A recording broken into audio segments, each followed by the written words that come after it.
Hello, Dazzle. Thanks for coming and hanging out with me today. I'm glad you're here. So, today I want to talk about the game Hogwarts Legacy. More specifically, I want to talk about the social conflict that's surrounding the game. I'm sure that most people know that there are plenty of people choosing to boycott this game along with all the Harry Potter products. So, why? The controversy surrounding Hogwarts Legacy can largely be attributed to a series of transphobic statements made by the Harry Potter author J.K. Rowling in the years before and since the game's announcement. Rowling published an essay that included her 5 reasons for being worried about the new trans activism. That essay, along with Rowling's earlier tweets, caused many of Rowling's fans and colleagues, as well as a number of organizations, to publicly denounce the author, her views, and her works. And all of this has led up to the practice of many people not buying products that are within the Harry Potter world. Let me just put it on the table that I am a transgender person. I am bigender. I don't agree with the things that Rowling has said. I believe that she is hateful and othering those who are transgender. That being said, I am not an advocate for not buying things that are associated with her name. Why not?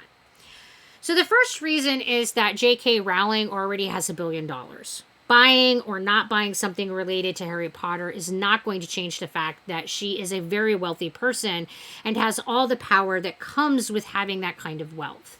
So even if no one ever buys anything from her again, from henceforth and forever, she has no income, she's going to continue to be a very rich person. That's how wealth on that magnitude works.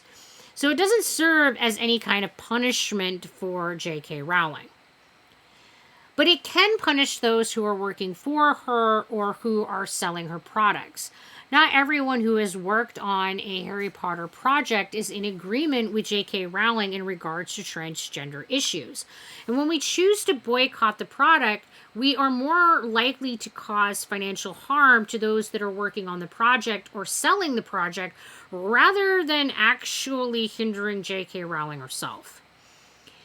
But the bigger issue for me is this. Where's the line? So if I'm supposed to boycott J.K. Rowling related products for her hate speech against the transgender community, who else should I be boycotting?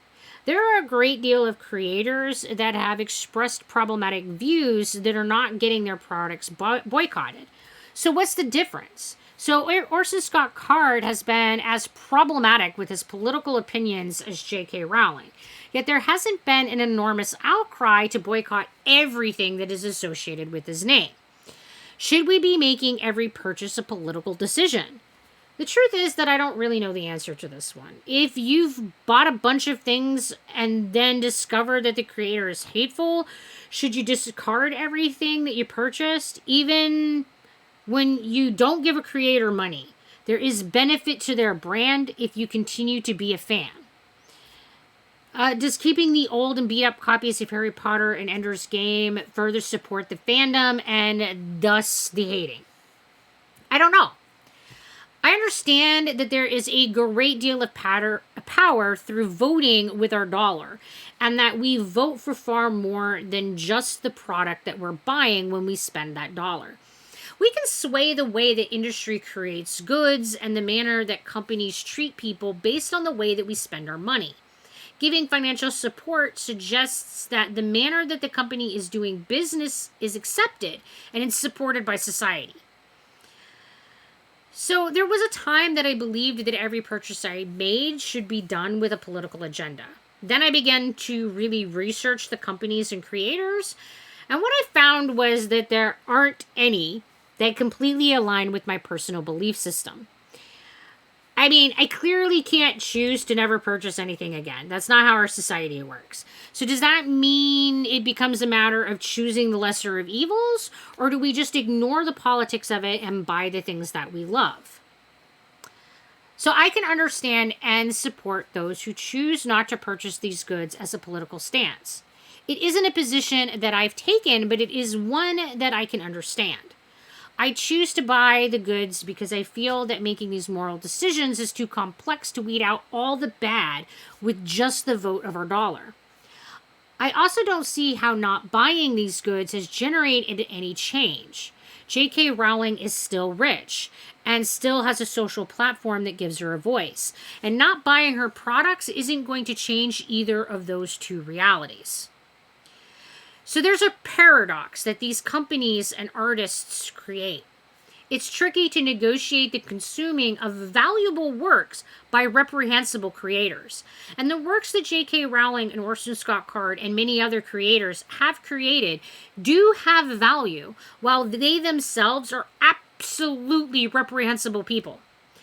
So in the 1930s and 40s, George Orwell produced article after article after article trying to navigate this treacherous intersection of literature with the personal and political.